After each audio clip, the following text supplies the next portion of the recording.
Hey, all you crazy sci-fi and fantasy fans, it's time for your daily dose of shenanigans over here at the Blasters and Blades podcast. Just a couple of nerdy veterans geeking out over our science fiction passion and fantastical fantasies.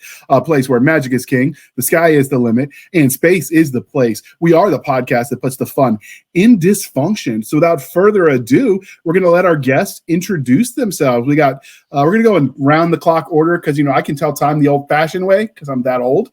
So we'll start with you, Terry. Can you introduce yourself to the listening and viewing audience? Yeah, hi. My name is Terry K. Job. I'm a audiobook narrator as well as a BB author. So I'll be more present in the future. Outstanding. And you're publishing with Three Ravens, which is where we snagged you up from. And we work pretty closely with them because Hillbilly said, I volunteer all of them. They don't know it yet, but I volunteered them all. So... And we're digging the energy. You're not putting anyone to sleep, and I'm here for it. And then next, we've got an author with two personalities. She's probably got more, but we're meeting two today because she publishes under two names. So can you introduce yourself? Yeah, absolutely. I'm Janet S. Brown or Jenna Ray, depending on what you're reading. Jenna S. Brown writes nonfiction about the great world of self-publishing, how to do it and why I think you should. And Jenna Ray writes the weird and the wonderful with smoochies. So we hit urban fantasy, which is right appropriate for this. A little bit of fantasy, a little bit of science fiction, and all the kissing. Okay. And then we've got returning guest, Maddie Stabby. I tried to make it sound scary, but I just sounded like I was hiccuping or something. I need to do better voice effects. All right, Nick, put that on the to-do list. We got to take classes. Maddie, can you do better? We could do better. You could do better. I will. I promise next time you come on, I will do better voices. But can you introduce yourself again? Hi, I'm Maddie. I am on my way to becoming a screenwriter, and when I do, I'm going to be a better version than Wes Craven. We all know that. That's a bold statement. Yes, it is a bold statement. So humble and modest. Everyone says so. Are you going to be okay, Maddie Stabby? Madam? See, Maddie and Madam, you're messing me up on purpose. You picked that name just because, didn't you, Maddie? You were like, I'm going to confuse this JR guy. You guys are in cahoots. I knew it. No, she wants to be me. She wants to be me. Ooh, that's also a bold statement. I dig it. All right, so family drama. Stabby Jr., you have answered this question already, so we're going to let our guests answer the question. We already said how we found them. So the religion question. Are you guys ready for this? Ready for anything. Larry, Star Wars, Star Trek, or Firefly? Star Wars. Firefly. Brown coats forever. Brown coats forever. All right. Defend your answers, ladies. Ooh. Unification Day was not too long ago, and I was not happy about it. Well, I defend my answer because Star Trek was always just a little bit too involved for me to get into. I've never actually seen Firefly, though I hear it's awesome. One of these days, I am going to watch it for that reason. Blasphemy! But Star Wars has a great story, and I like the storyline of the third trilogy. Fight me. Nope, okay. Space wizards and space samurais. I was all in. Okay. And because we are polytheistic here at the Blasters and Blades podcast, Game of Thrones, Wheel of Time, or Lord of the Rings? Oh, Lord of the Rings. Every time. Same. Lord of the Rings. We got to switch that question up, man. Everyone says Lord of the Rings. I think the question has been undeniably answered across the board. Yeah, we just finished a reread, and any doubts I had were quashed. Not that I had many. Yeah, but it's just when you look for iconic, Game of Thrones is one of those iconic properties. Wheel of Time is one of those iconic properties. So is Lord of the Rings. I couldn't find a fourth option that was as iconic as those three, but it's unfair to put George R. R. Martin or drawing a blank, Robert Jordan against Tolkien. It's just not fair. So I don't know. Listeners, if you've got a substitute for the official religion question to replace Lord of the Rings so it's fair, send us a note. And you can email the show because Madam Stabby Stab has an official email now. It's all linked in our link tree. So you can email her with ideas. You could do more than just harass her with hate mail. You can send like nice stuff too, like a good job. I find it so funny that JR is all of a sudden calling me Madam Stabby Stab now that Maddie is on here. He's always just called me Stabby. It's too close together. You're breaking my brain, okay? Yeah. All right. So that's a fair... Because we are not knuckle-dragging troglodytes anymore, we have retired from our army ways. Coffee or tea, and how do you take it? Coffee. Very specifically. Like, I won't have it in a hotel room, usually, because it's not what I want. Okay. I like it. Nice. How do you want it? Usually a flavored coffee, stevia, not sugar. Sometimes creamer, sometimes not. Depends on what the flavor is. Okay. She's just a gentle push from straight black coffee, like our souls. Like our souls. All right. What about you, Jenna? Diet Dr. Pepper. I'm a soda girl. I get my caffeine cold and well. Secret option 3, Dr. Pepper. 3. As a transported Texan, I have to agree. Plano, Texas. Yep. Diet Dr. Pepper it's the shiznit. I concur. Coca-Cola, no, blasphemy. Get that thing out of here. Is it at least flavored? My favorite memes are the ones that are like, until you put the, I don't want you to make any new Coke flavors until you put the cocaine back in it. Yeah, exactly. Cane sugar in the cocaine. Yeah, we tried the latest thing developed by AI. Disgusting. It's like cotton candy and soda, and it's really, really bad. Oh. That sounds terrible. We went right back to the real soda. Yeah. I drink diet because calories are. Oh, go ahead, man. I would say Diet Coke because calories are a thing. And the way I like my coffee is just, unfortunately, not the most calorically friendly. They brought back Diet Decaf Coca-Cola in the gold can. And when I saw it in the store, I was instantly transported to 1986 because my mom drank the hell out of that growing up. I need the caffeine. Like, caffeine-free is... Just, no. Yeah. Yeah, I mean, all it is bubbly, useless water. You know, basically, and it doesn't even hydrate you. Well, I mean, they took the caffeine out, so I guess it's no longer a diuretic, so... Yeah, I guess maybe. We'll have to put that one to the docs. They can weigh in if it counts. I might buy a can just to relive some memories. Hey, Dr. Pepper has a caffeine-free too. You can do caffeine-free Diet Dr. Pepper, and then you got flavor, and that's about it. Yeah. So, Stabby, has your coffee arrived yet? No. It shipped today, so it'll probably be here Saturday. So, if you haven't heard, we are officially affiliated with Coffee Brand Coffee, and after we ordered samples because we weren't going to shill anything we hadn't tried ourselves. Their coffee was so good, I was sold. So I told the Stabby family that they were just stuck agreeing to it. But they ordered samples too because they don't want to show what they haven't tried.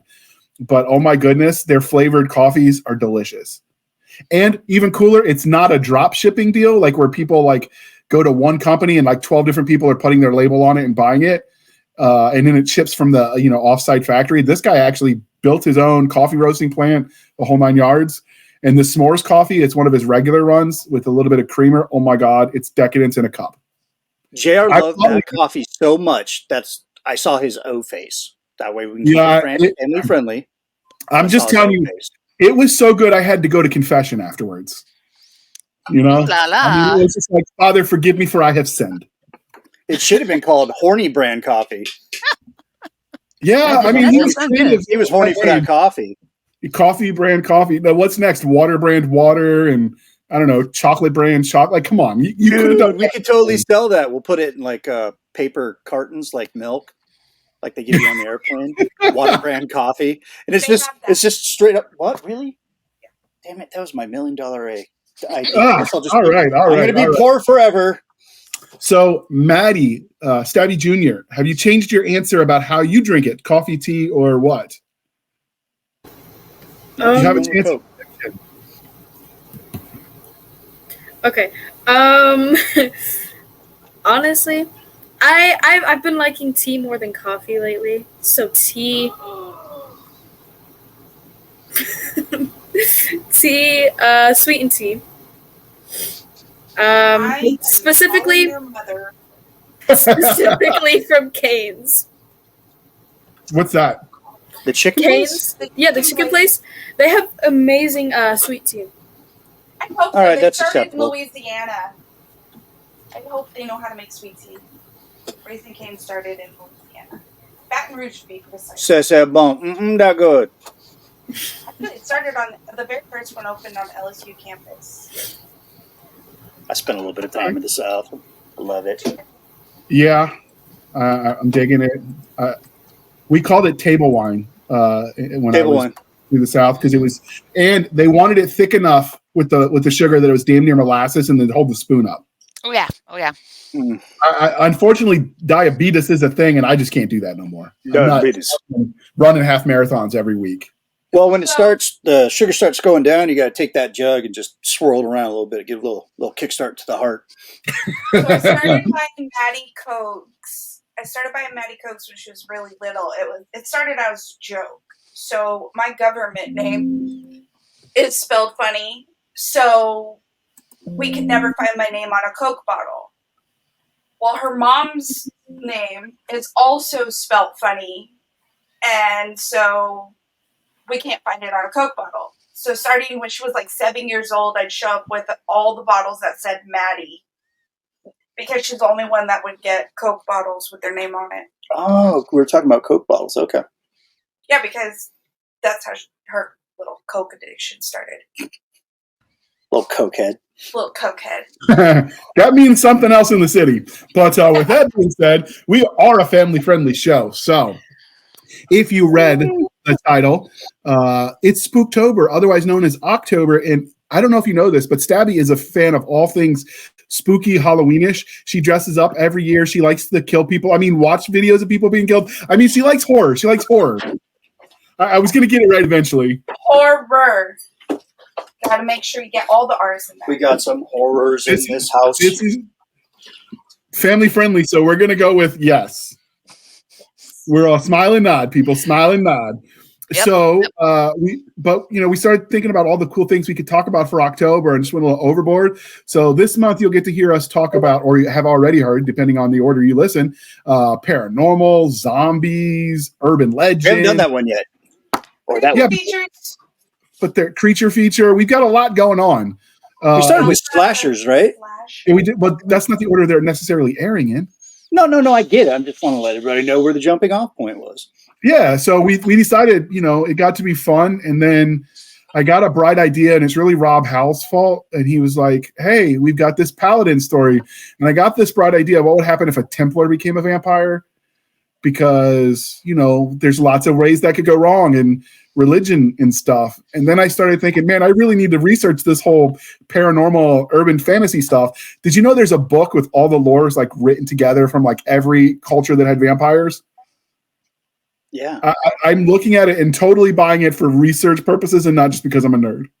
Absolutely. Sure. It's a business expense in air quotes, people. I get to write it off on my taxes.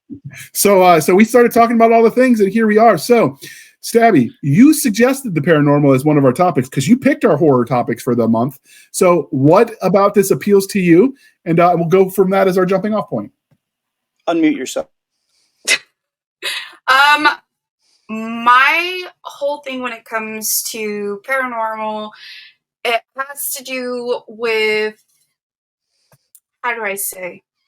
The unknown. Spirits. The unknown. Like, you don't know what is knocking the pictures down in your hallway. You don't know what's opening your cabinets. You don't know what's stacking your furniture in strange ways.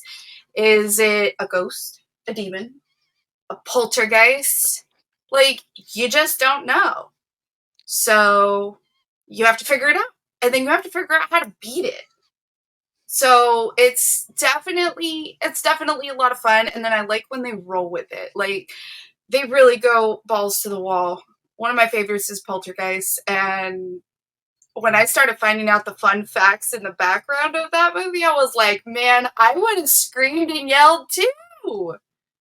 Because some of the stuff in there, man, I'm telling you, I would have been the most scared actress, but also like the most hyped man that wanted to. I'd been like, this is awesome, but also y'all suck. You threw nachos at somebody. I did. You told that story already, so we'll save that one for the other episode. Yeah. So, yeah. So what about when I put the episode in an open call in both the Blasters and Blades Facebook group and the Three Ravens group, you ladies, Terry and Jenna, answered and said, yes, absolutely, sign me up now before anyone else could. So you both can tell us what it is about the paranormal you guys love, and then we'll come to you last but not least, Maddie. Go ahead, Terry, take it away. Okay. Well, I grew up listening to a lot of like Stephen King books. My mother was a librarian, and one day she gave me a book on tape that wasn't working because I was listening to a lot of those at the time. And she's like, figure out what's wrong. I'm like, or where it is. I'm like, okay. That was, I think, the drawing of the 3 of his Dark Tower series. So I found the spot. And it's like, this is kind of a cool story. So I kept listening to that, branching out into some of his other stuff. And I just liked the way that Stephen King did a lot of his paranormal stuff, like Storm of the Century, watching that series. My absolute favorite, Bag of Bones, the book, not the show. I have a soapbox about that.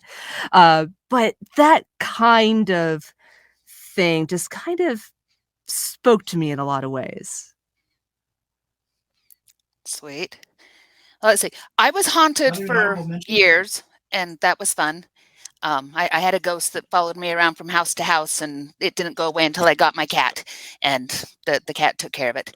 So that was a fun paranormal thing. And then I am an old school Wizards of the Coast vampire, all the different spheres. I mushed for years, multi-user shared hallucination, online role playing, and just really got into the paranormal. And then I'm a paranormal reader. I'm a paranormal writer. I like the whole. And I'm seeing more of these. I like both the magic is hidden next to us, but I'm also starting to dig some of the ones where it's out and you have to figure out how does our normal humanity react to that? And the answer is generally not well.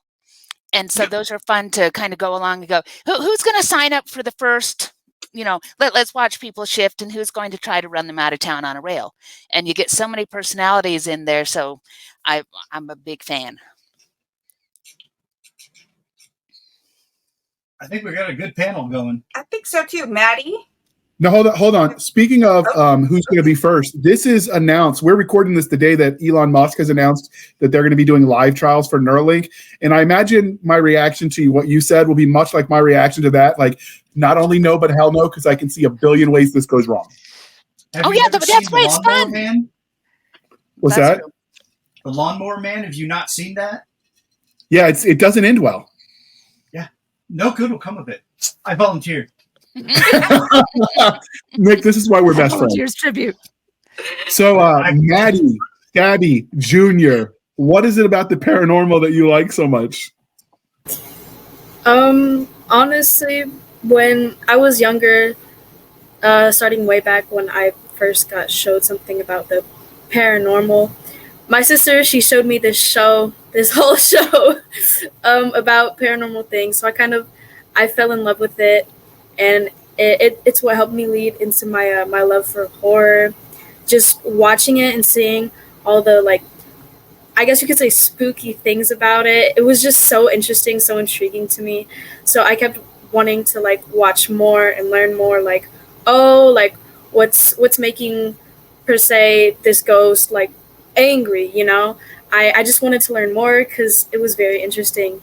So what show was it? Ghost Adventures. It was Scooby-Doo. No demons. It was Scooby-Doo. I mean, you could consider Scooby-Doo the first, but the actual real would be Ghost Adventures because that's been running for the longest time. It was always Old Man Withers. Those meddling kids. I was just about to say that, Stabby, but then I forgot I was on mute because I was coughing. Yeah, and I just wanted to learn more. It looked so interesting. It's like they had to go into the depths to see what was going on, like why this is happening. So it kind of just intrigued to me. I think it came more naturally, I guess. Ghost Adventures with Zach Bagans, right? I still watch that to this day. I'm waiting for the new season. Just Yeah. like Brave Encounters. The fact that they all live in Las Vegas doesn't do nothing for you, right? I have very big hopes I will run into them one day. Very Make big sure when you hopes. approach them, say, "Yo, demons, it's a girl." Well, Have you seen Have you seen the meme where it's got the Ghostbusters and the Scooby-Doo van, and there's one other car I didn't recognize, and it's all at a gas station? You're like, oh shit, just got real. Baby. Yeah, it's baby. It's the Supernatural. Winchester Impala. I don't think so. Yeah, I couldn't use it because it was not in the Creative Commons, but I saw that and I was like, that's the perfect image for this episode. You're like, oh, so No, this house is haunted. Yeah, I haven't seen that. I will get it to Stabby and she will get it to you. Yeah, you'd have to send it to me. I'll do it right now. All right, so that's a cool origin story. I wouldn't have considered Scooby-Doo as a launching off point, but I could definitely see it. I don't know how I didn't see it before, but it seems so obvious now. Stabby just had to say something. She had to say something. Hey, it's when I started legitimately, because you were not old enough to remember when they first came out, and I am. So legitimately, Scooby-Doo, Buffy, you got to get your Vampire Slayer in there. I mean, oh my goodness, great media. Love Buffy the movie had the best death scene ever. That's true. Paul Rubens at the end. Was that? I don't think that was even scripted. I think he was just effing around and having fun. Yeah, it's what they call just a hot take. Yep. Yeah. He just kept the film rolling. He's like, ugh. So now that you've heard her answer, Terry, was there anything from your childhood that pops up that might have caught your attention? A real life thing actually came back to me. My dresser did a weird thing one night, just the one time. So my room was a mess. Like, you walked in the door and 4 feet away was my bed perpendicular to the door. I was rearranging badly and just not cleaning it. There, I had a bookcase against the wall at the head of the bed and the dresser in front of it. So I couldn't actually access the bottom shelves, right? The dog liked to sleep at my bed, so between me and the door. Well, one night I'm asleep and I hear this crash noise, like very close. I'm like, what happened? Mom came in a minute later and turned on the light, and my dresser had tipped, but it had tipped bottom out. Oh, wow. Like something had got behind between the dresser and the bookcase and shoved it outward. So the dog couldn't have done it. It was a heavy dresser. I don't think I could have done it. So just one of those, that's weird. You know, it's funny because I think everybody has that when I was a kid story. Mine was, I was like 12 or 13 years old. I woke up in the middle of the night, had to go to the bathroom, and the way our house was set up was the bathroom was here, and then literally out the door down the hallway you can see everybody's room, like everybody's doorways, and my mom's was the very end of the hall, and I could see the head of her bed, so I could see her sleeping. Always felt safe going to the bathroom. She could see Mom. So I came out, was doing my business, sitting there in the dark bathroom, looked down the hallway, and I saw my great-grandfather leaning over my mom, kissing her on the forehead. Now, that man had been gone for a couple decades at that point. And I'm just sitting there staring at him, and I'm like, and I remember him standing up from her, looking at me, and going, shh. And then he was gone. Sweet. My whole family's Wow. sitting there like, you did not see great grandpa. You did not. I'm like, I mean, okay. Okay. I'm like the guy from X-Files I want to believe, but I've seen nothing to convince me. And that's the other thing when we talk about paranormal, ghosts definitely count as paranormal. And we'll come back to what actually counts. But have you ever noticed everyone's always seeing ghosts from the same eras? Like you don't ever see any post-2000 guys, leave Britney alone as he rocks back and forth, right? It's always like Civil War, Revolutionary War, right? It's always historic, I don't know, stuff. So that's, I would like to believe, but I've seen nothing to convince me. But since I said that, do we have a definition for what counts as paranormal?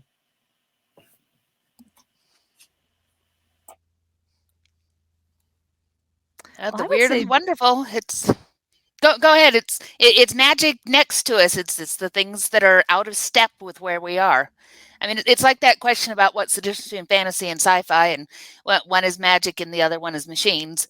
And sufficiently advanced technology suddenly becomes magic. So the paranormal is about the things that scare us, about the things that are lurking just beyond the edge of your eye, the things that could be, but maybe aren't.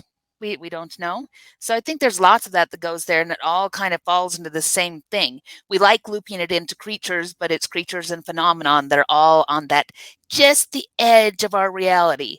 And it goes back to classic folktale. And a lot of that was, if you go out in the woods alone, something's going to eat you. And you wanted to be able to have the power of something like a werewolf, because what is the most absolutely terrifying, most powerful thing that a villager knows about? Well, it's the wolves. And if you could turn into one, what kind of power would that be? And a lot of our paranormal goes back to those old folk tales. Stay out of the woods. Don't mess with fairy circles. Don't, or do. And it was all explaining what was going on. And now the more modern we become, the less we know about anything, and the more we want to explain it. And we end up in that exact same boat of, well, is it possible? Well, probably. Well, I mean, I think what we lost, as a species, we've become what they call a shut-in species. We spend 80% of our time indoors. That's why you have things like allergies, asthma, things like that, because we're not out roaming the plains anymore. We're working in the fields and harvesting crops, and if you're dumb, just walking around at night in the Appalachians. So, yeah, we're completely out of touch with those energies from our ancestors, where they had those stories. Like, don't go in that part of the woods that's filled with fairies or gnomes, or was the one that we were watching, that one movie where the little red caps were coming out? Gremlins. No, not were they gremlins? They were gremlins. They were in Ireland, and they were gremlins. It just wasn't called gremlins. Well, yeah, the red caps are the powery. The red caps are very much Irish tradition, and they soak their hats in blood, and they wear steel-tipped shoes, and they'll eat you. I mean, a lot of things were this thing will eat you if you're bad. This thing will eat you if you're out too late, if you're having sex with people, if you're doing any of the things that people didn't want you to do, then something was going to punish you for it. Yeah, the red caps would be on par to conduct that kind of punishment, because that movie, I've been kind of like scared of a movie because I know all this stuff is, well, it's not imaginary, but I've never encountered one, so I must be doing okay in my life because these guys have not come to visit me. I saw a leprechaun once, but I think I was really inebriated. It was St. Patrick's Day. Who knows? Too much green water and green beer. He took $50, which was weird because I caught him first. But that movie did kind of like, it put a little chill in my bones because they were well crafted. They were well designed by whoever did the design on it. And I was like, they're cute, but they got razor sharp teeth and they're kind of silly, and you probably want to have a couple of drinks with them, but they'll also eat your dog. And they did. They ate like 3 dogs. That's pretty much started off. They were looking for their dog, and there they are, red caps just feasting on them. But anyway. Now, here's a weird question for you. What's the line between paranormal and superheroes? Because you're getting the same kind of interesting thing when you start getting into the super heroic. Where do mutations fall in? Do we shovel them over into science fiction because we think it's because of a genetic anomaly, or it's telekinesis and some of these kinds of things? Where is it paranormal and where is it superhero? There's some weird lines that we start drawing when we say, this ability or this weird phenomenon, because the X-Men had flat out had vampires in it. Mobius. Yeah. Well, Mobius was an experiment gone wrong. He should have been the undead, but he wasn't. Right. So he still ended up in that weird. Yeah, and it came from a buttload of bat bites, which he had like this really weird disease, and the bats biting him kind of created this concoction internally. What I love about the X-Men is they're all born with their weird stuff, so there's always weird. I just like the fact that everybody's got weird in them. They just dial it to 11. You got Captain America. Everything special about him was, other than his like honor and integrity and, commitment to duty came out and of a vial. Came out of a vial. Iron Man, technology based. But in the comics, he built a suit using Asgardian tech. Mm-hmm. So it was a mystical suit. So that was a really good question. Where do we draw the line? I think it's just on how the storyteller defines it. I leave it to the storyteller to always, 1, create the world, 2, create the rules, and 3, draw the lines that separate it from normalcy to the unknown, the weird, the mystical, the magical, the unexplained. So it's a hard thing to do for writers. We can all attest to this. Most of us are writers here. The MacGuffin. How do I do this? What's the MacGuffin? All right, cool. And then we go through our process.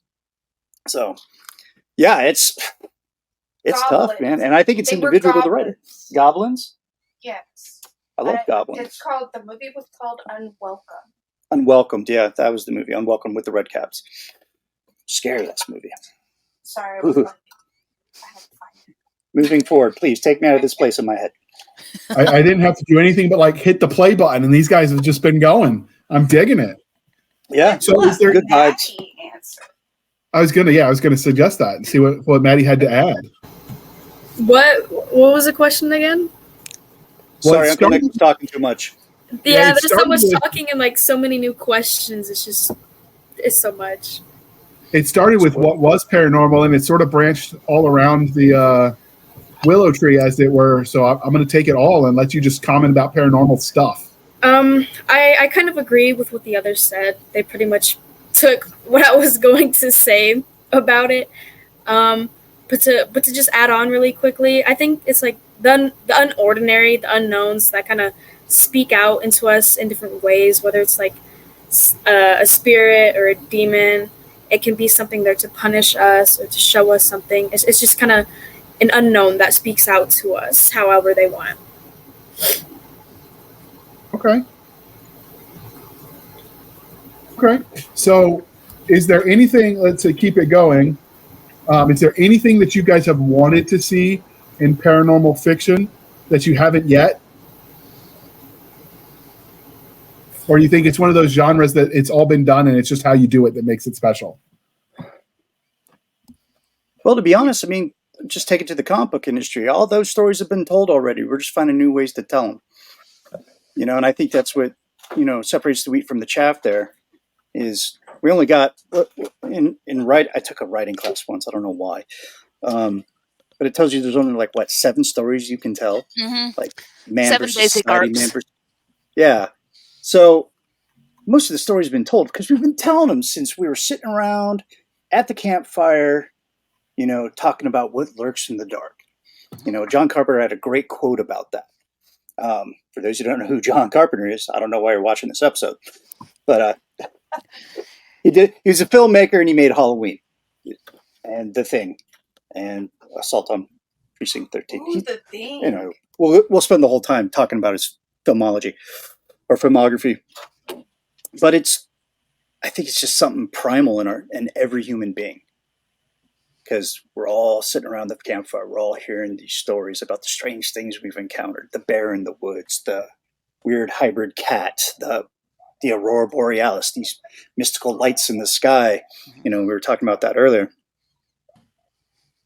So, God, I forgot the question. I've just been rambling on. I got to stop doing that. I mean, it's been entertaining. So the question was there anything in paranormal fiction that you haven't seen that you wanted to? And while we let all of you think about that question, we're going to pause for a moment while we shamelessly shill for the woman this time. Ain't no shame. In a world where magic is controlled by law and government, mages are both coddled and persecuted. Corey Monroe knows she isn't a mage, and her best friend is. Reality isn't always what you know.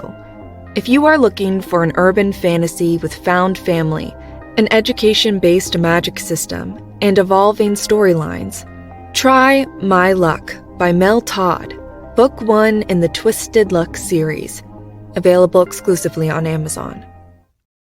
I'm trying not to be like Sean. Thank you for sticking with us through that commercial interlude. And yeah, that was good. She's been a sponsor before, and we're glad to have her. With that being said, is there anything in paranormal that you haven't seen that you want to? Well, I'm going to go back a step, and I'm going to shill for her too, because I've read that book and it's awesome. Just by the way. Mel is awesome in general, but I'm a little bit jealous of her because I've seen her library. Oh, sweet. Oh yeah, it's impressive. And she sends me illicit pictures of the meat she cooks, and I don't mean that to sound how I just said it. Family show. She cooks real nice, and she sends me a picture of the things she grills and smokes. There you go. I hope that saved it, because wow, I stuck my foot in my mouth. Did you season it first? Keep digging. Yeah. But no, Mel is awesome. She writes well, and she has an awesome library. I think if you're more than 1,100 books, you technically even count as a library, and I'm pretty sure she's there. Yeah. I think What was the 1,100? So is there anything you want to see in paranormal that you haven't yet? So if you believe the idea that timelines are loops and not straight linear lines, then it could be cool if you saw a ghost from the future. I haven't ever seen that. Or a parallel dimension, because realities operate like a big bowl of spaghetti.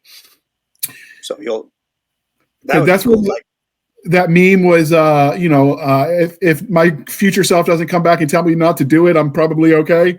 But what if your future self is from a parallel dimension? So it's not even your future; it's his future, and he's giving you advice for stuff that doesn't even correlate to you. Yes, you know that because of the goatee. There's always a goatee involved when it's your future evil self from another dimension. We learned that from Star Trek. You have to have the facial hair. Facial hair denotes evil. Even on the ladies. So if she's beard, that's actually kind of mean.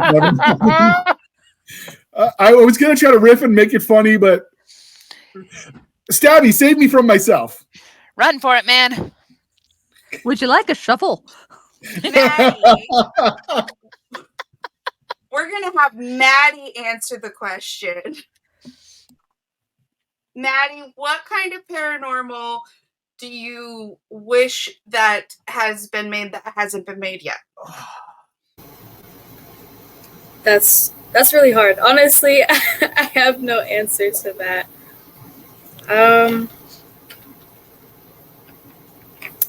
Like fictional or non-fiction or what? Just anything? Whatever. I don't think I've ever seen any type of love paranormal, like a romance paranormal movie or just any kind of paranormal. Like, let's say movie-wise, I've never seen a romance like that. And honestly, I feel like that would be something very interesting to see. Paranormal romance is one of the hottest romance genres out there right now. It is the top seller of romance genres. It's right up there with contemporary. Well, and it is both hot literally and figuratively. Well, what if qualify? Because she has the romance with her dead partner? Yeah, Ghost is a paranormal romance. Yeah, but I gave you my login for Shudder, and there's a movie on there called Extraordinary about a ghost hunter. Oh.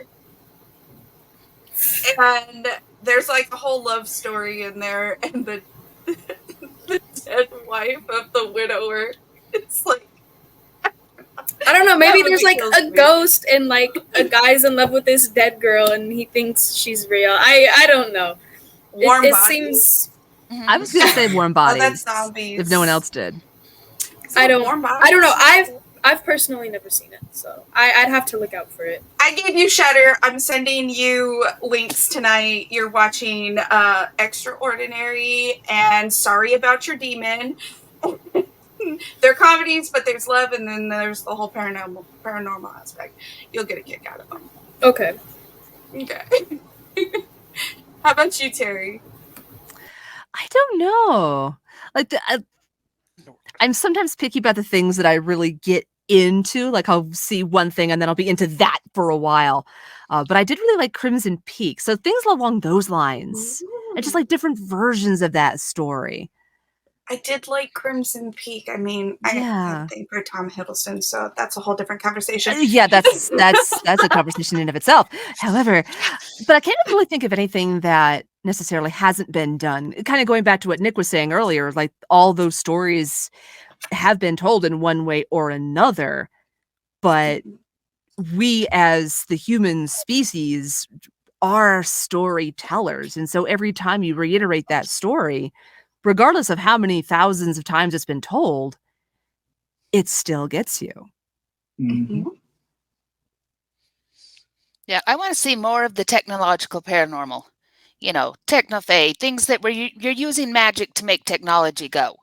We don't see a lot of that because it's a weird crossover, but the little bit that I've seen out there has been really interesting with the, you know, can you use magic to make computers sit up and dance?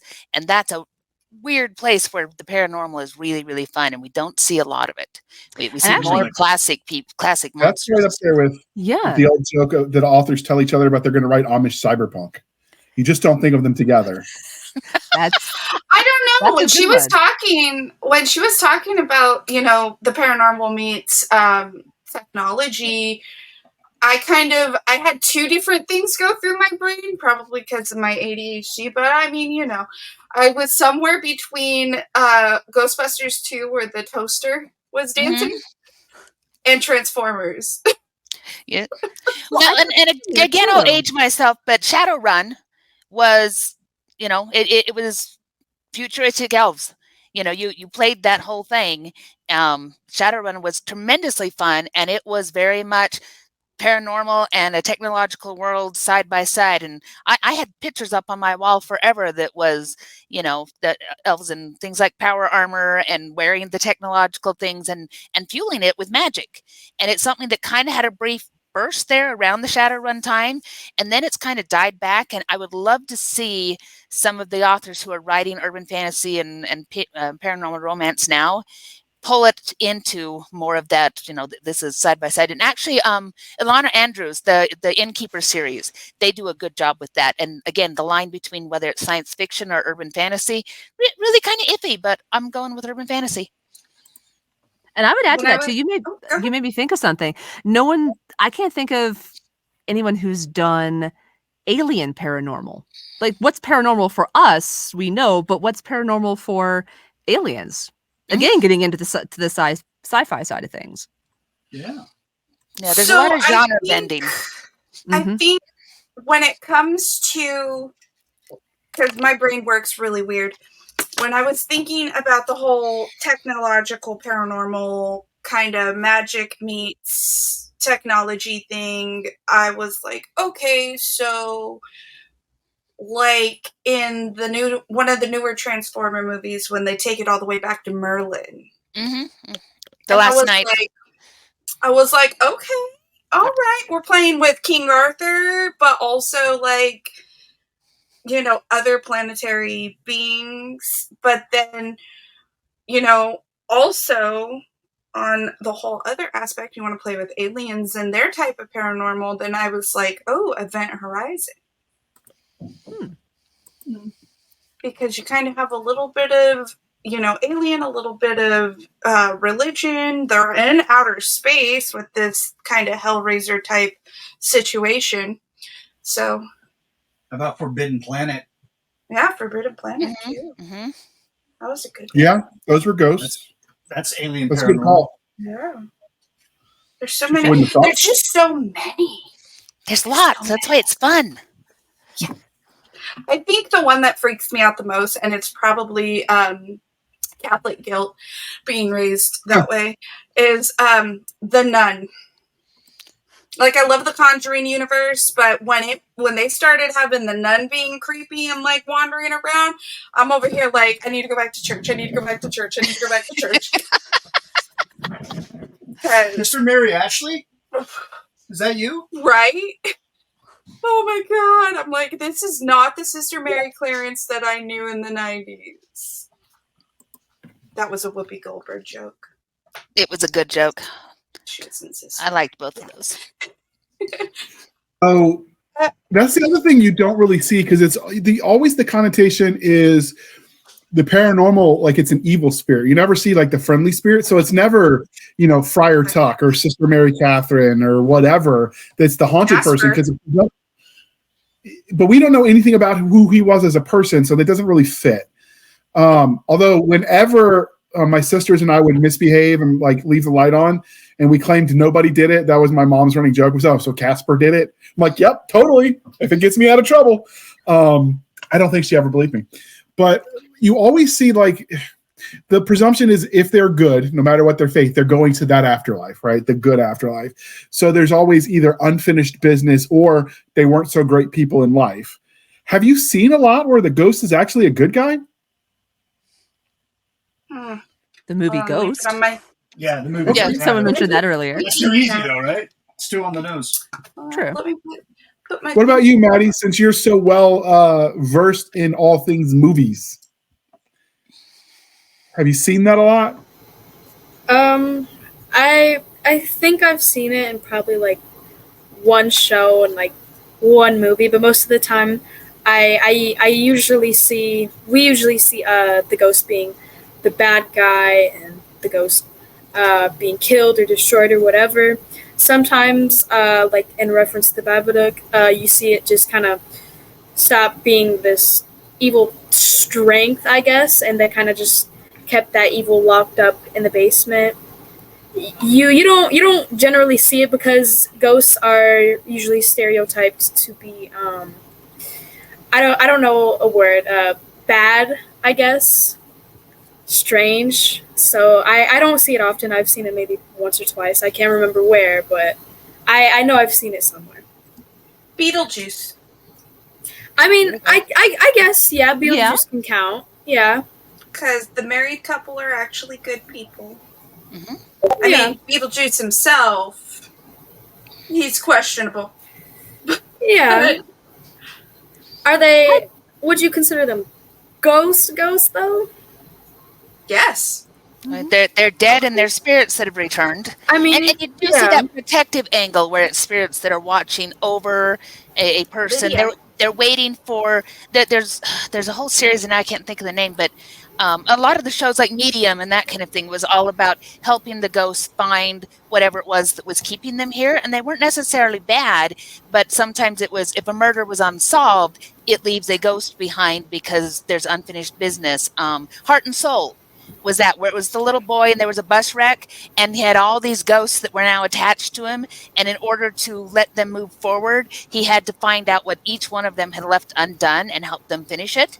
So that was really, really cute. And that one was all ghosts. I mean, I told you that I was haunted at one point, and my ghost was not bad. He was just mischievous as all get out.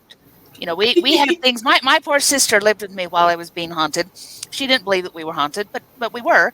And she was home alone in a split-level apartment, had gone downstairs to do laundry, and did the thing that, ladies, we've all done this at one point or another. You're putting the laundry in, you go, the shirt I'm wearing needs to go in too, and nobody else is home, so it's not a big deal. So you whip it off, toss it in the laundry too, and then go about your business. Well, when she'd come downstairs, all of the drapes are closed, everything's all closed up. She takes the shirt off and heads upstairs. Every window in the house, all the drapes are up, all the shutters are up, and there are little boys playing outside, and here she stands in her bra and her khakis, and she's just like, I'm going to die, drops flat on the stairs and goes dun, dun, dun, dun, down the stairs to crawl into my room and grab a shirt. That's my ghost. My ghost was the kind that the unexpected happened, but it was never negative. It was just weird. So it can be that playful. But that's the other aspect that we see with ghost stories is the ghosts that are playful, that they're there for a reason. And, you know, my dad always said that my ghost was waiting for me to find my sweetheart. And once I got married and got the cat, then the ghost no longer needed to keep an eye on me. So there's ways you can take it. Yeah, the two that came to mind for me were... Oh, go ahead. Thinking about it as you guys have been talking, I remember there is a book I read in middle school called Ghost Cadet. It's about a cadet at VMI who fought at the Battle of Newmarket and died. And as he was dying, he had his father's pocket watch. The situation's based on a real story, not the ghost part, but the actual guy actually died at Newmarket, and his watch really was lost. And so he basically buries it as he's dying to protect it from the Yankees, not realizing that they were going to win the battle. And so when they recovered his body, it wasn't there. And so he's haunting the park where he died until he can get that watch back to his family. And he ends up meeting a young boy who's, single mom raising him. So he's struggling for that sense of male bonding. And since he didn't have a father, he gets the male bonding from a ghost from 100 years ago. Sweet. It's a really good book. I recommend it for little boys everywhere. Like if you've got that 8 to 12 range boy, I mean, it's a good one. It's put out by Scholastic Books. So I can't believe I missed that one. That was even before I was watching Ghostbusters. Even before I was watching Scooby-Doo and all the stuff there, I was reading that book. But Ghostbusters, since I mentioned it, and Ghost Whisperer, I don't think anyone said that, have we? It's in the Nick chat. said it in the chat. Oh, my mom used to love that show. What was that But one? if you're gonna touch base on Ghostbusters, a lot of times some of the ghosts are good, some of the ghosts are bad, some of them are just continuing what they were doing in life. But if we go into the newer Ghostbusters Afterlife, Spangler is the ghost. Mm-hmm. And he most certainly is not a bad guy. It's been 2 years, no spoilers. He's just trying to, help his granddaughter. Stop the bad ghosts. Yeah, well, and they did a spin on that in the Ghostbusters cartoon and made Slimer a mascot funny ghost instead of the eating machine and troublemaker that he was in the original Dalmatian movie. Yes. Yeah, he that kind of became that thing because now it was a show for kids and they wanted a ghost connection that wasn't scary, and so they turned him into not scary. I remember that. Like my Boston Terrier. Yeah. My poor sons, when they watched the movie after seeing the cartoon, they're like, "What the? But he's supposed to." I'm so confused. Why is Spangler blonde? He was blonde in the cartoon. He was blonde in the cartoon. Yep. Yeah. Yep. Okay, I liked Venkman. That was my favorite character. And the Keymaster. Oh. So Terry's been trying to say something for Terry. Let's let her answer. Go, Terry, go! Well, I was going to say The Sixth Sense. Ooh, yeah. good one. It is a good one. And you could argue technically that Crimson Peak, the ghosts aren't bad either. They're scary, but they're not actually the villain of the thing. No. True. Absolutely. Although I think for what we're going for, The Sixth Sense is technically the better answer. Yeah.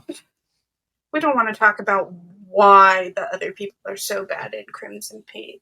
It's a family show. Family drama. Yeah, keeping it in the family. Oh, always. All right, we've moved into Alabama. All right, JR, what's the next question? Move us along.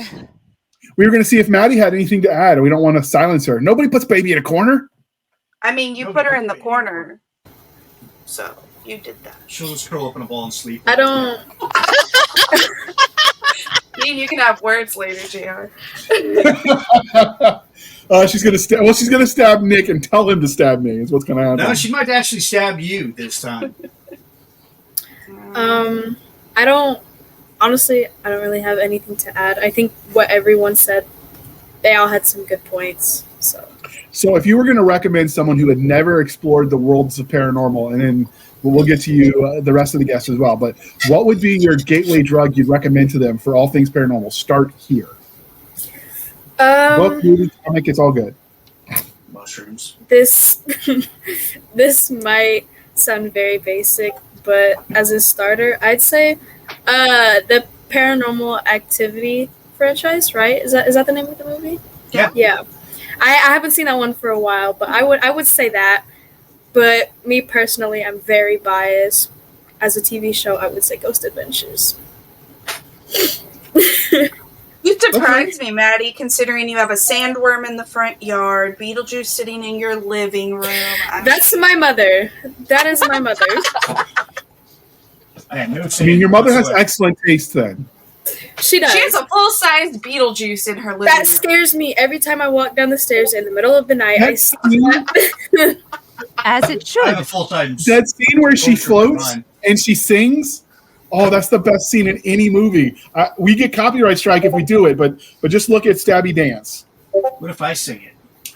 I like the shrimp scene. Oof. Oh yeah. They're singing Yeah. Banana Boat, and then all of a sudden, Yes. And the head shrinker.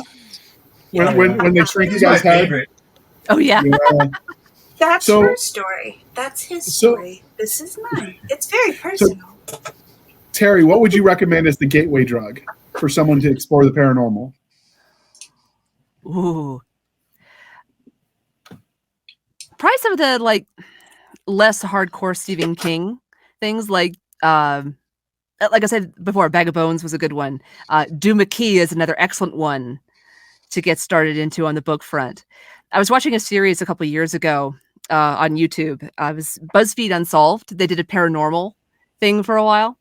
That was rather entertaining, and I enjoyed that a lot. So those are three good ways to dip your toes in. Pet Cemetery. Ooh, that one got creepy. All the no. That one kept me up for ages. Well, see, I would still watch Pet Cemetery over Paranormal Activity. I have a line. If it's something that I think in my head could really actually happen in real life, nope. I'm out. Yeah. All of the nope. Either Christine and Carrie are the ones that scared the hell out of me. Oh, those are good ones. What about you, Jenna? I have a story about Chris. Oh, I mean, someone put this in the chat, and I think it's worth saying. If you're talking kids, R.L. Stein, the Goosebumps books are fantastic. Heck yes. Fantastic job on those. And dip your toes into fairy tales, because you get and not Disney sanitized fairy tales. If you're going to go paranormal, dip your toes into the honest to goodness fairy tales and folklore, because that stuff will creep you right out. Oh, the Grimm stories? Yeah. Well, Grimm stories, the Jack Tales. I mean, there's a lot you can get into once you start going into folklore. Book-wise, I think that if you really want to get into paranormal, you're kind of obligated to read Frankenstein and Dracula, because that's the basis that so many other things came out of. And so it's a good base. More modern, Jim Butcher is a kick. The Harry Dresden Files, his stuff's really, really good. Charles DeLint is amazing. Very lyrical writing. Alana Andrews is really, really good. I could go on all day. There's so many great series to start with, and then you just keep sucking in the other ones until your library is full, which it never is. To piggyback on the classics, Edgar Allan Poe. Poe is amazing. So is for kids, the scary storybooks. It's the iconic black and then grayscale image with the red writing for kids. I used to get those from the Scholastic book fairs. And they made a movie about it. They did. And then the other one was the show The Crypt Keeper that had like the animatronic skeleton was with the iconic laugh. It was weird, but he did a bunch of one-off episodes that were kind of all over the place in horror, but also paranormal. Tales from the Crypt. There we go. Mm-hmm. Okay. Hello, boys and ghouls. Just like that. Yeah. But bonier. Well, and really out there are so many great professional storytellers who specialize in paranormal stories. I've got a good friend, and her specialty as a professional storytelling is ghost stories. And those are just a hoot to go and listen to. And that's a good way to creep you right out, because you bring the performance art in with something that's already spooky, put them on a stage with a half moon behind them and a little bit of wind, and I'm there. I'm so there. Do you know the cremation of Sam McGee? Is a good one. That night on the barge of Lake LaBarge, the cremated Sam McGee. Yeah, it's basically the guy. It's if it's told well by someone in costume, it will scare the crap out of you when you're younger, because they used to do that at Boy Scout camps. Absolutely. Go, Terry. Quick, Jenna, with the Goosebumps, you reminded me there was another author back in the day. I had to look him up. It was Christopher Pike did the Spooksville series. I never read all of them, but I read a good number of them. Those were good too. I'd forgotten all about Goosebumps. That brought back so many good memories, though. I honestly think when it comes to introducing somebody from scratch, with me, it depends on your age. So if I'm trying to get a little kid, like a niece, a nephew, something like that, into, paranormal, I'm going to say Scooby-Doo. I'm going to say, the animated Beetlejuice, something like that. The animated Ghostbusters, and then slowly work them up. If it's more of a teenager and I'm like, okay, you can handle it a little bit more, I'm probably going to be like, okay, watch Supernatural or Paranormal Activity. But then when they're more of an adult and they haven't seen some stuff and I'm like, you can handle a little nudity. Then it's more like... Tell me more. Then I'm over here like, well, maybe Freddy Krueger. Maybe, let's get you into Pennywise. Because he's a lot of just these are whatever you're movies. scared. They're books and movies, yes. And then, let's play with the Conjuring. Because the Conjuring universe, you have bad spirits, you have angry spirits, you have vengeful spirits, and then you have demons, and then it takes you into Maddie's jumping out of a chair. I know, she's super excited right now because I'm speaking her love language. And then it takes you into a little bit of the urban legends as well with and I always say this wrong, so nobody judge me. I apologize. Send me all the hate mail. So much judgment. La Llorona. La Llorona. Muy bien. So I will say it's a ghost, but also like a vengeful spirit, and as well as a sad mom. It's straight. That's the worst Conjuring universe movie. I'm sorry. So throw down! Bring it onto the show, and she insults me. Fair. Since we mentioned the Grimms, the show Grimm was on back in the day. It's about cops hunting down the paranormal, and it was kind of mostly TV-13, I guess, PG-13 as far as rating. It was pretty good. I always got that one confused with Once Upon a Time. That was another. Well, that one wasn't really paranormal. I will say, poor Maddie's. You take a girl on a date to scary movie because you want to scare them so they jump into your arms. I'm guessing that you would just laugh, Maddie. You'd be like, I've seen worse, and then tell everyone how bad it is.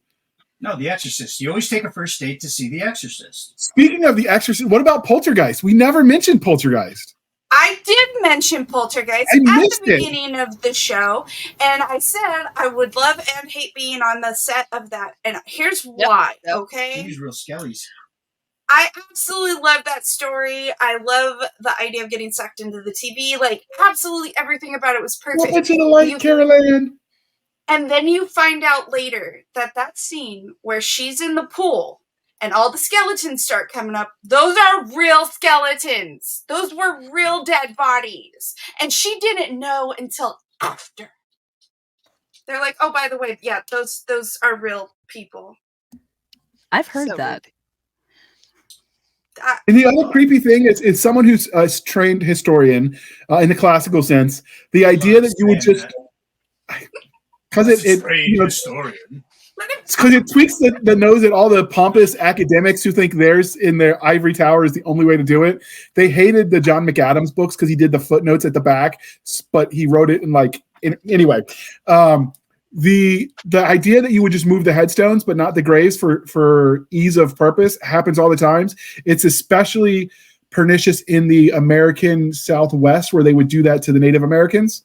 They would just, we totally moved the burial grounds. And then, in fact, it's so common that it became one of the episode themes for like 3 or 4 episodes in, was it Sam Winchester? No, the Winchester. What is that? Supernatural. It was a couple episodes because it happened so much that they ran into it a few times. They've actually had a few lawsuits. They're not really doing that anymore because now when they find the first body, like the cops come and archaeologists come. But back in the 70s, 80s, and some of the early 90s, that was a common thing. They just moved the headstones and not bother moving the graves. Well, that was the whole plot of Poltergeist, which was directed by the same guy that did Texas Chainsaw Massacre, Toby Hooper. God rest his soul. But his poor therapist, when he sees his movies, like, is there something you want to talk about today, sir? If we're going to talk about Grimm and stuff, like, one of the first stories we're told growing up is Little Red Riding Hood. And how do you not find that terrifying? yeah, it's a creepy ass wolf. Just saying. It's like there's other things you can eat, man. Oh, speaking of creepy wolves, I don't know, but the wolf from Grimm that was like vegan, that creeped me out more than if he was like gnawing on people's limbs. I'm sorry. I'm pretty sure that wolf's mom was making the decisions. Anytime you take a carnivore and they're like, "Oh, my little puppy here is vegan," we know who's making the decisions. His parents didn't like that he was vegan. They mocked him and his family in the show. I refuse to believe it. I call BS. I'm putting on my cape. I'm a BS fan right now. It's in the episode. I don't care. Well, in other TV shows, we had Buffy and Angel, and they had a really long run. And they aged pretty decently. I've rewatched some of the episodes, and there are places where you go, yeah, kids these days would not have some of these problems because they would have a cell phone and everything that hinges on them not being able to talk to each other would be over. But beyond that, if you give it its age, it works really, really well. Angel was great. Supernatural in its 15 seasons. They did a spinoff on that, but it didn't get much ground. They should have ended at 13 just because of the number. Well, that's a good segue. You mentioned technology, and a lot of the older shows, part of the isolation worked because you didn't have a cell phone. Yeah. So how do you fit in a modern age where, like, oh, there's a ghost. Let me go on Google and see what it says. Oh, I do X. Throw some salt in a circle. Okay, I'm good. Like, how do you negate technology in the modern age? You put it deep in the woods where no cell reception is. We just watched that. Mm-hmm. Speaking of deep in the woods, can we go deep into the woods of comics? Do you have any paranormal comics to recommend? There's a few. Oddly enough, a lot of them are on the DC side of the house, and I'm a big fan of DC as well as Marvel. So send your hate mail to Madam Stabby Stab. We'll put the addresses in the show notes. The first one that comes to mind is The Spectre. The next one is Dead Man. Also a pretty cool character. I'm trying to think on the Marvel side of the house. Doctor Strange. Doctor Strange. Doctor Strange. Whole has thing is the whole mystical thing. And there's another. What is her name? There's another one that does magic. Scarlet Witch. Morgana. Mm-hmm. That's another one. The last descendant of King Arthur's realm. Usually found in Excalibur comics, I think, is usually where she shows up. What else do we got here? The reason I brought up Spectre and Dead Man is because they are actual paranormal heroes. They don't control paranormal. They deal with paranormal, and they're also paranormal themselves. Like, you have to die to become a Spectre. How did we not touch base on Hellboy? Oh yeah, Hellboy. Mm-hmm. Yeah, Hellboy's another one. That's the Bureau of Paranormal Research and Defense. I mean, it's right there. How did we miss that? I'm a comic book fan. I feel I got to take that badge off for now. And there was Ileana, who was raised in a demon hell dimension, and all of her powers are demonic. Raven. Raven. Mm-hmm. The Teen Titans as well. So there's a lot of them out there, and they all have their interesting little cut of the pie, the paranormal universe. I think that's really cool is how they, superheroes blend all together, like the normal ones. I don't know if you can call them normal. But when you deal with the paranormal guys, they have their own, like John Constantine. He has his whole heaven and hell, demonic things. He opens up portals and gateways. He can walk in all, above and below. Both of them want his soul. I'm like, oh man, that's messed up. Yeah, John Constantine. Hellblazer was the name of the comic book. What else we got? Man, somebody just mentioned video games, and Resident Evil scared the crap out of me. Played it in The jump college with scares, friends, yeah. and I had to leave, and the others never left because they were too scared to go to their cars. So everybody else Silent stayed at that Hill. house and slept there because they couldn't get to their cars, and I left before it got so bad that I could not make it to my car.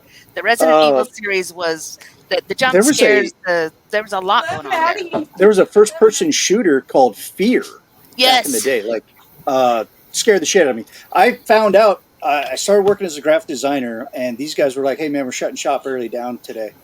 I'm like, "Why?" I'm like, "Because we're gonna play Fear." I'm like, "Okay." And all the computers were what? Maddie's shaking her finger at you. For what? No, I was doing that like, yeah, because like about the whole video game thing. I got that from when Nick was earlier. He was like, "Oh, the no cell service in the woods." I was like, that reminds me a little bit of the video game The Quarry, and the whole Resident Evil and Silent Hill thing. You played it, right? What what did you pick when it came down to Silent Hill and Raccoon City? Which one did you pick? If you ever, I don't think that was in the first game though. Was that in the first game? What, Raccoon City? Yeah, there was. I think it was in the first game was all in Raccoon fourth City. Resident. Yeah, I think the fourth Resident Evil. You had to pick between Silent Hill and Raccoon City, which place you wanted your story to go. I think I'll deal with the zombies. Thanks. So Silent Hill scared me more. And that's because it would go, you'd hear the siren, it would go dead dark, dead silent, and then you'd hear the scraping of the big triangle head guys. That's his name, Triangle Head. Mm-hmm. Just you hear the scraping of his knife, and you know you're about to die. And I hate it when cosplayers do Triangle Head because it confuses me. They sexualize Triangle Head, and I'm like, no. Yeah, no, like the scraping in the fog, I just scared me to death. I was like, nope. You knew you're gonna bring your flashlight around, and you know he's gonna be in your face. A game I've been playing recently on the Xbox, shameless plug, give me a discount. The Evil Within. Mm-hmm. You played it, Jaina? A little bit. A little bit, yeah, me too. More I watch other people play it because I'm a chicken, and that way I can hide my face if I need to.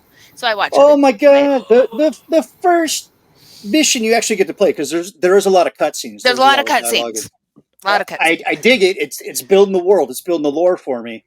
So when I fall into a bloody pit of mutilated bodies, gosh, yeah. And then I go up to inspect something, and I have to hide from this guy that's getting ready to cut up a body as I'm looking for a key to go somewhere else. And I'm kind of like holding my ribs, and I'm already near death. And then zombies start showing up, or demons, or whatever the hell it is they're bringing. Scared the shit out of me. Now, if you want to go one step beyond that, now they're putting out a lot of these games on the Oculus, so you can do it in VR. Yeah, and I'm all the no there. I can't. No. I've got a buddy who's doing it, and he's like, "It's so good." It's like, no. No, I need that space of separation between the game and reality. Except for any Star Wars game, that I want Oculus action on. Speaking of games, Barry, you had something you put in the chat. What was it you were saying? Oh, I was saying that for like younger video game players, the Castlevania series is a good one. Mm-hmm. That was one of the earlier games I played was Circle of the Moon on the Game Boy Advance. That was fantastic. I remember the Game Boy. And the old one, you didn't have the light on it. So for the backlight, so if you were traveling and started getting dark, you're like hoping the street lights would pass often enough. Oh yeah. That's a fun little mini game while playing the game. It's like, oh, your street light's coming up. I can see enough. All right, cool. I made the jump. Yep, and you deposit between the street lights. Yeah. It never worked out. You always died when it started getting dark. 90% of the time. And your hands would start to like burn a little bit because it was a battery hog. Oh, those were the days. Oh yeah. On a cold winter night though, that was plus. You play it. And that was a plus.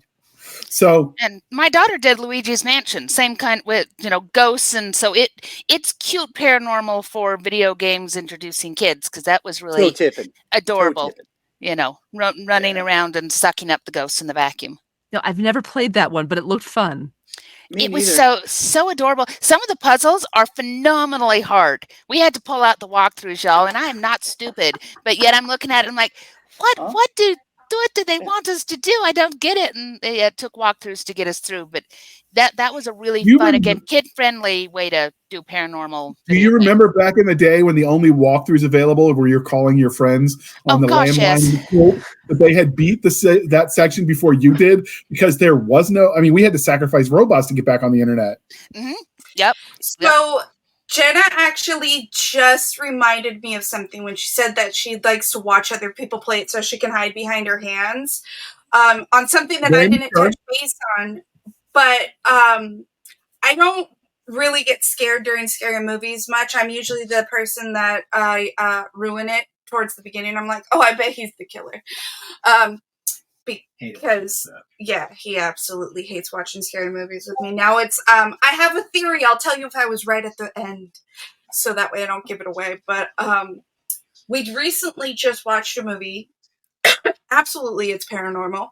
Fits into our whole conversation, and it scared the crap out of me. I was jumping left and right. Like, I was literally sitting there like, oh my God. And I don't do that. So, the Boogeyman. The newest release of the Boogeyman. And, man, I was not okay. I was not okay. He tried to turn off the TV at bedtime. I'm like, don't turn that off. I need the light. You got me messed up. And how can we talk paranormal and not talk about the Boogeyman? Because the Boogeyman is absolutely paranormal. Speaking of the Boogeyman, okay, that's a horrible transition, but we're going to go with it anyway.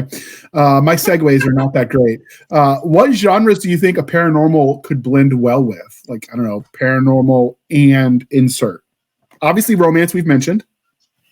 And we're going to go to Maddie first, because I feel like I keep forgetting to ask her, and we are all talkers, and so poor girl. I'm so sorry. I wasn't paying attention. Oh! You tell me that all the time. I'm used to it. So what would you match a paranormal story with? What other genres? What other genres do I want to see it with? Yeah, so paranormal and. Paranormal and. Paranormal. I see a lot of paranormal in comedy, actually. I've been seeing that a lot lately. Really? I don't think I've ever seen paranormal comedy. I obviously I can't remember names. I'm not good with names. Horrible with them. Like I've seen, what do you call it? Previews and ads and stuff for like paranormal comedies and what do you call it? Covers, like movie covers. Mm-hmm. That's really hard. So you'll have to come back to me. What would you want to mix paranormal with? She said comedy, and she said she'd do more of it. I don't want to sound like one of those people, but I don't think I've ever seen a paranormal anime. I've never seen that before in my life. I'm not sure if people consider anime its own thing or a genre. Yeah. It's just something I've never seen. It's something I've never seen in my life. So, okay, I'll have to do some research now. All right, what about you, Terry? What would you like to see it meshed with? Funnily enough, Maddie's answer just now was one of the first ones that came to mind, was anime. But then I was thinking, well, I still only dabble in that. And I know there's things like Mob Psycho, there's Ghost in the Shell. I haven't watched much of them personally, but they exist. So my other answer was musicals. You don't get a lot of paranormal musical. Yeah. That's true. I've never seen one of those. Seen plenty of musicals. Dead Town plays with the Hades myth, and there's some paranormal aspects there. That's true. And they did an episode of Buffy that was musical. Mm-hmm. I remember that one. I feel like that's when you know a series is jumping the shark, when they get to the Disney or the musical episode. Yeah. That was a thing in the 90s when they were running out of ideas. And Star Trek just did it. So what would you do for paranormal? What would you mesh it with? One of my favorites I want to see more of is paranormal and fantasy. If you play Dungeons and Dragons, and again, I'm dating myself here, Castle Ravenloft, You got to go face Strahd and do the Castle Ravenloft thing. You do see ghosts and that kind of stuff in D&D, and that pulls over so nicely into fantasy that I like seeing a lot of that, because we get a lot of urban fantasy. Like what my best friend writes a series that is werewolves and paladins, and it's just marvelous because it's the whole, are you innately good or innately evil, and the questions there. And to take that into that really high fantasy realm, not something we see quite as often, and I'm kind of digging that. Okay. Well, we've asked the guests. I don't know enough about what I'd like to see.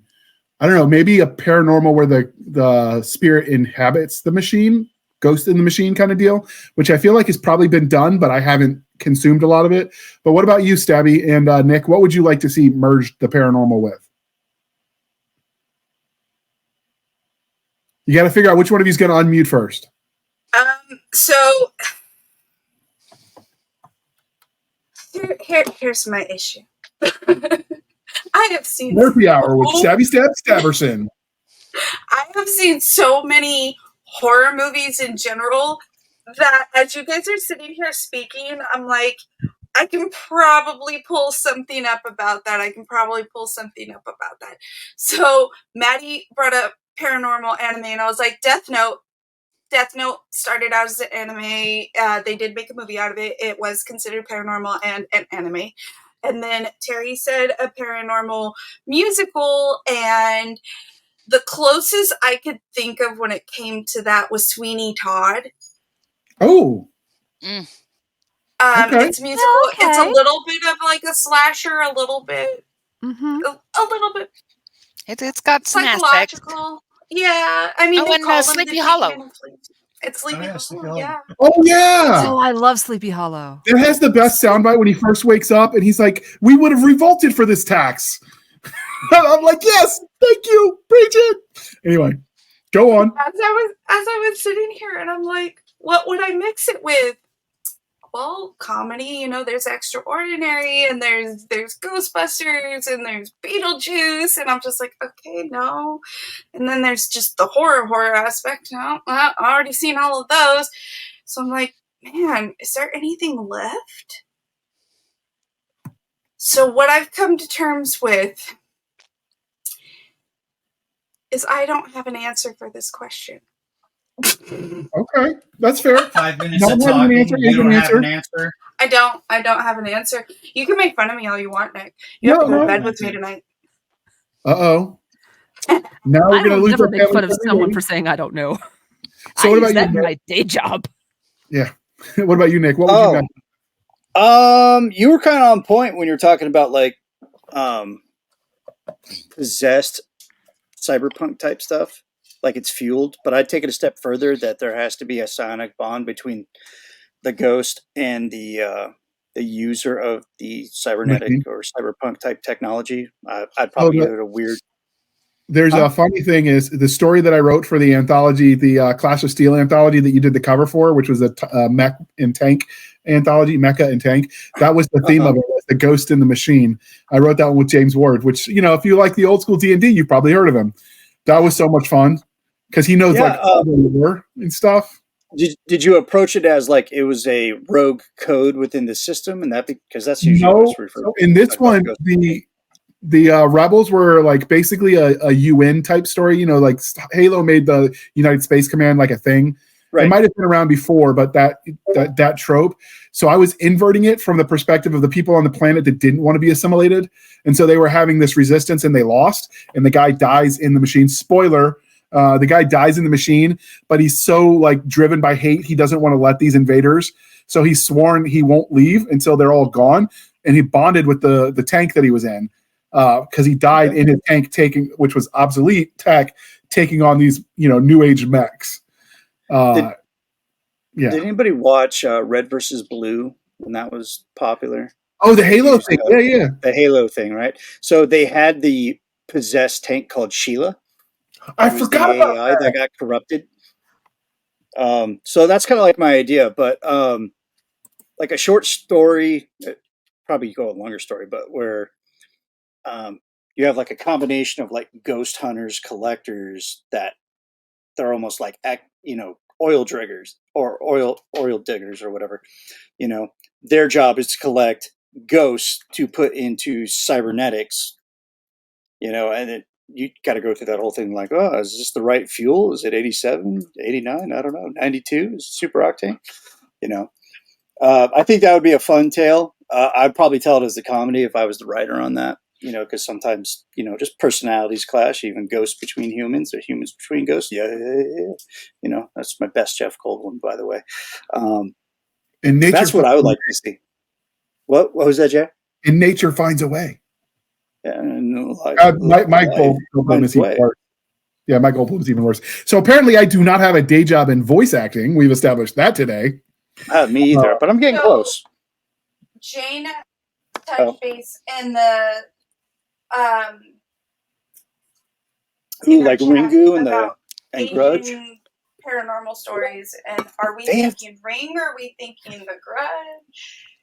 Well, there's those, but then like when we talk about the anime, there's Vampire Princess Miu, there's Vampire Hunter D. The way that they tell stories is very different and sad a lot of times. Where it's this thing has happened and there's inevitability to it and beautiful, and the way they deal with the spirits. Princess Mononoke does this, and so the spirits and the way you connect to your ancestors and all those kinds of things.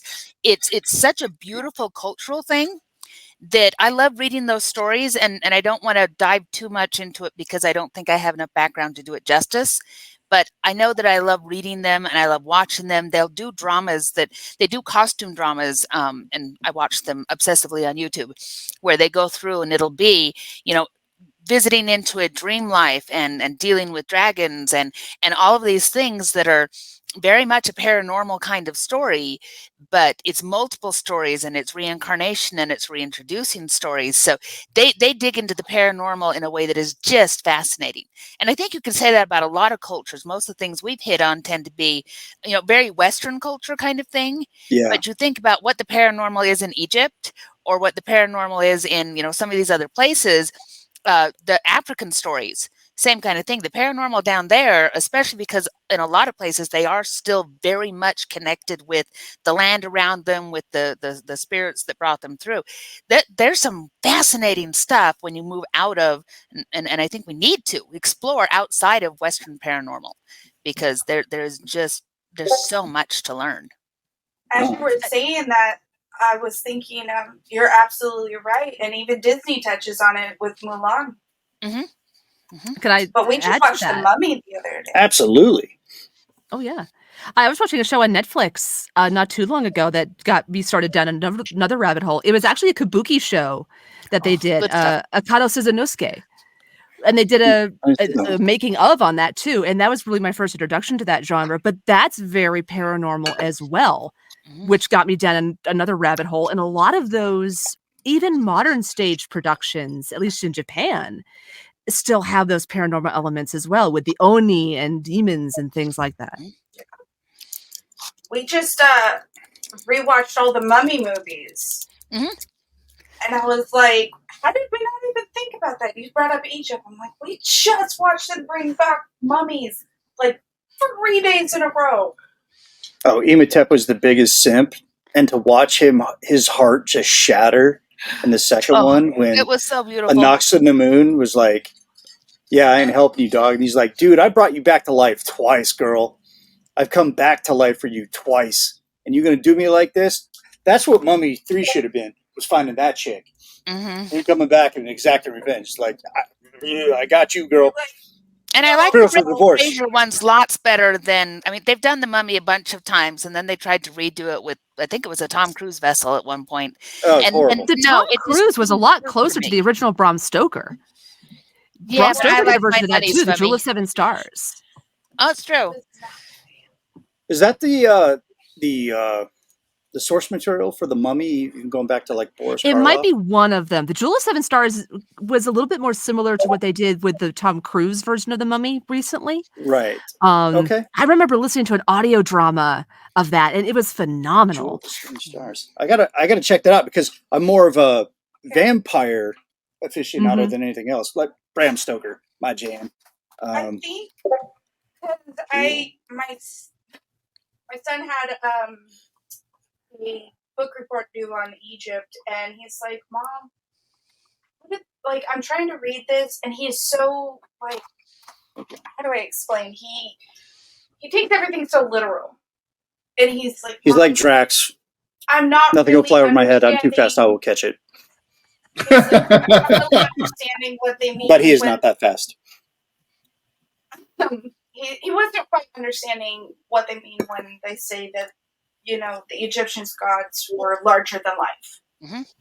So I actually sat him down and I had him watch The Gods of Egypt. Oh, Moon Knight! That's another one. Jesus. And he was watching Gods of Egypt and he's like, "Mom, he's like 10 humans stacked up tall." Mm-hmm. God, hello. Guy. There you go. Now you understand what they're British saying. accent. By they're larger than life. They're larger than humans. Much larger. Oh, and that might take you into even Christian mythology with the giants, the Nephilim.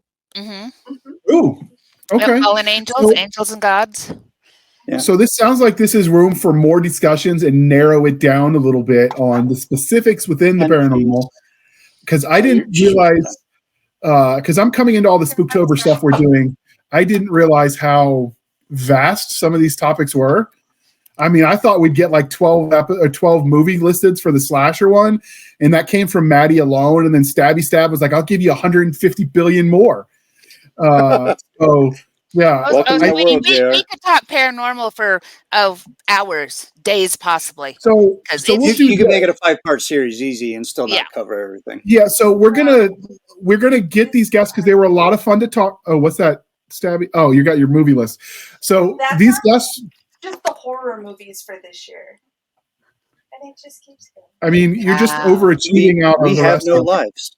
We have no lives. So we're at the hour and a half mark. It's time, Nick. We got to bring this baby home. We're gonna have like 12 different episodes. So, if there are any specifics within the paranormal that you want us to talk about, these two guests were, or 3 guests. Excuse me, I can count. I promise.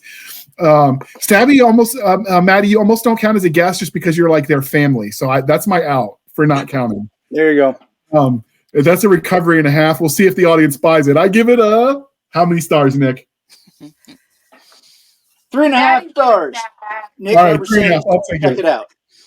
So if there's anything specifically within the paranormal field you want us to talk about, let us know, and I will book to have Stabby Jr., Terry, and Jenna back because this was a lot of fun. They matched our energy, which, sometimes there are guests that are authors that I love their books. In person, they are a lot of fun. You get them on a podcast, and it's like watching grass grow and Valium like reform. And I love some of those people to death, but they've got the personality of a moth. What's that? Like me, I have a face for radio and a voice for print, but at least I have personality. I got a face for radio. That's what I just said, Nick. Yeah, but I got a voice for print. Yeah, I get the voice for print because I said a voice for radio. You said a voice for print. We're arguing semantics at this point. Well, we'll take it. So with that being said, first we're gonna go with you, Maddie. You are a budding filmologist, something, whatever the word is, movie maker, director. What are you writing? She's gonna outdo West. It's a screenwriter, not a director. Screenwriter. Okay. All right. What are you working on as a screenwriter? What was that? What are you writing right now? I'm writing my own version, a remake of the Scream 5 script, the original Scream 5 script. Okay, so that's your magnum opus, and then you'll move on from there. I like it. All right, Terry, what are you writing at the moment?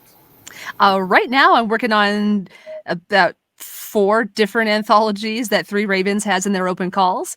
I'm also playing with the brand new world that hopefully I can convince 3 Ravens to pick up, maybe, once I write it. Okay. Which of the open calls are you working on? I should have brought that up. I'm working on, there's a Contested Assault, which is a military sci-fi. I'm working on What Happens When Magic Goes Wrong. There's 2 more I'm working on. What were they? There's another fantasy one, more like a sword and sorcery. And the last one I'm actually working with my husband on, because he's the historian of us, is a historical what if set in the American Revolution.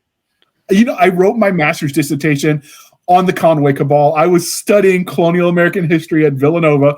I'm here. No, go on. I want to hear more. I am nerding out right now. I might need a moment. I'll be in my bunk. Whoa! Mute. Wow. Oh, it was a metaphor, people, not literally. Nice Firefly callback, though. I was gonna say, way to go, Jane. Way to go, Jane. I have so, what's the premise? Can you talk about it? For the what if? Yeah, for the what if. Have you ever heard of a man named Dr. Joseph Warren? I have. Go on. So what if Warren survived the Battle of Bunker Hill? And what if George became second in command to George Washington? And what if Washington was killed at the Brandywine? There's a story about a British sniper that had him in his sights. If those two things happened. All right, I dig it. I've got family all over both sides of the Loyalists and the rebels on that conflict. Most people don't realize this. That happened a lot because a lot of families were like, we don't know who's going to win. We'll send a son. We can lose a son, so we'll send one to each side. It happened in Civil War too. Thank God on my side of the family because I'm a son of the American Revolution. Well, so what a lot of them did is they would go up to Canada and then immigrate, in air quotes, back to America so they could keep the land because Loyalists weren't allowed to after the war. But all right, I dig it. So what about you, Jenna? What is Jenna and Jana writing at the moment? The duality of the Jennas. I know the duality. Well, Jana just finished a book on self-editing for authors. I just put the end on it today. So the next 2 days will be revision hell, and then it will come out in October to kind of get ready for NaNoWriMo, because people need editing after they've nanoed their books. So that's the boring nonfiction side. Jenna just finished a short story about murderous catfish, which was tremendously fun to write. Murderous catfish in the Lake Pontchartrain down in New Orleans. And that was fun. It's for a call that I think is opening a little bit later this year. And then Kevin J. Anderson has a call out for feisty felines and other familiars. So that's the next short story. And the next long form is the second in my urban fantasy series, Fallen Leaves. So I got stuff to do. All right. Nick, I understand you do some drawing as a side hobby. So what comic are you working on at the moment? Right now, we are in the middle of our campaign for Bengali issue 3, which is the conclusion of this one story arc. Things get a little crazy as he defines himself as what the media would call him, the Demon of San Diego. Okay. So this is going to go out in October before Halloween, which means your campaign is still open. So you can still go back. Bengali episode 3. There is still room to join the shenanigans, join the party, support the man who loves to entertain you during our episode, even if you're not a comic person. It's a good thing. And if you want to support the show, you can also do so. I am actually writing some short stories for the J.R. Handley Presents anthologies that Three Ravens is putting out. I figure if my name's on it, I ought to have a story in it. I mean, I think that's kind of understood. But in addition to that, if you want to support the show, I'm going to throw this back up there. We are now, like we said, we are affiliates with Coffee Brand Coffee. You can get it in K-Cups, ground or unground. They've got mugs and merchandise. They sell coffee, teas, chocolates, candies. The blueberry cobbler is one of their standards. They, like I said, the candy. But if you wanted to support the show, that is one way to do it. We get a little bit of a kickback. And if we sell enough, they'll actually send us free samples. So that's always a plus. They do have cocoa too. Yeah. I'm not a huge cocoa person, but I'm curious about this Cinnabon. I am. Sign me up. Yeah. So the link will be in the comments, in the show notes. The coupon code for us to get that 5% off is podcast grunts, all one word, because we're on a podcast and we are both grunts. And Stabby puts up with us, so she just gets kind of roped in. But we are podcast grunts to get a discount. So it helps us help. You can also support the show more directly at buymeacoffee.com/author J.R. Handley, buymeacoffee.com/author J.R. Handley, where you can put in the comments section that is for the podcast, and we will keep buying actual coffee brand coffee for Nick and Stabby and myself, and we will drink until the coffee pours out of our eyeballs. That is our goal. Yeah, I mean, it's going to be like a horror movie. It's almost like we're possessed by something paranormal. See what I did there? Coffee. See what I did? Yeah, coffee. Ooh, a coffee ghost. Like the ghost dies, and he's just looking for the perfect cup of coffee, but he never got to finish it. The sniper got him right before he's about to take that sip, and he just can't until he gets that coffee. He can't go to heaven.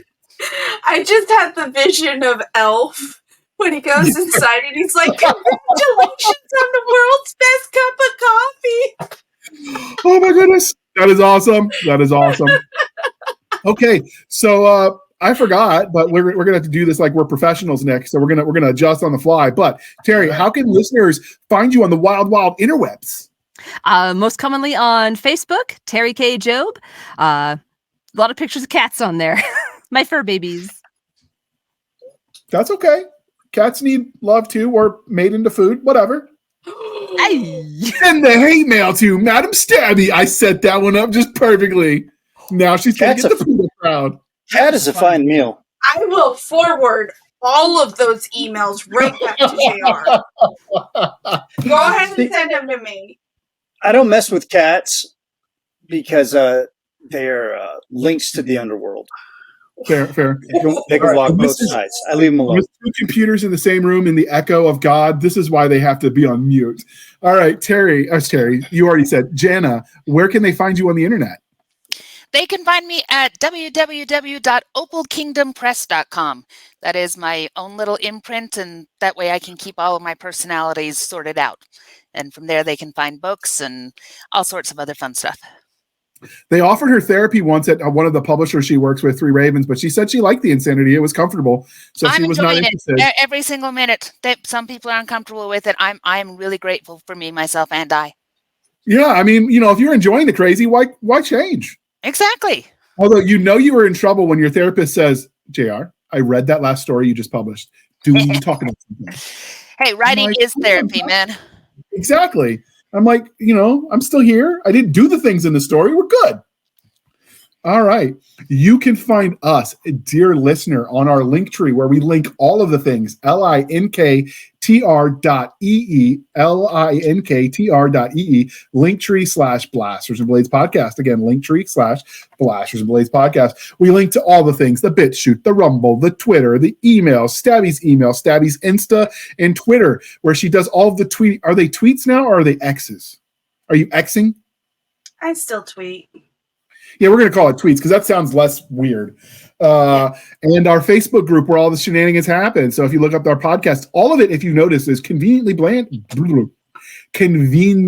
branded as Blasters and Blades podcast. We make it very easy to find us because we like your most patronage. of the time. Most of the time. And then more directly, right now our website is anchor.fm/blasters-and-blades. Again, anchor.fm/blasters-and-blades, where you can help support the show there too for as little as 99 cents a month. You can help keep the lights on. All of these things help. The sponsorships that we do, the commercials, they're actually free to the authors. We just try to pimp indie authors we like and small press authors we like. So it really is your patronage, dear listeners, dear viewers, over on the website, the Buy Me a Coffee, and now Coffee Brand Coffee, that helps us pay the overhead of this podcast, and we greatly appreciate it. So with that being said, thank you for spending some of your precious time with us. For my certifiably crazy co-hosts, I am J.R. Handley, and this was the Blasters and Blades podcast. We'll be back next week at the same time, where we'll indulge our love of nerd culture, cheesy jokes, and all things that go boom. Boom! There, we just mess with their radios. All right. Thank you for coming on, Terry and Jana and Jenna and Stabby Jr. So much fun. So much fun. All the funs. And now I'm going to hit the out button before I embarrass myself.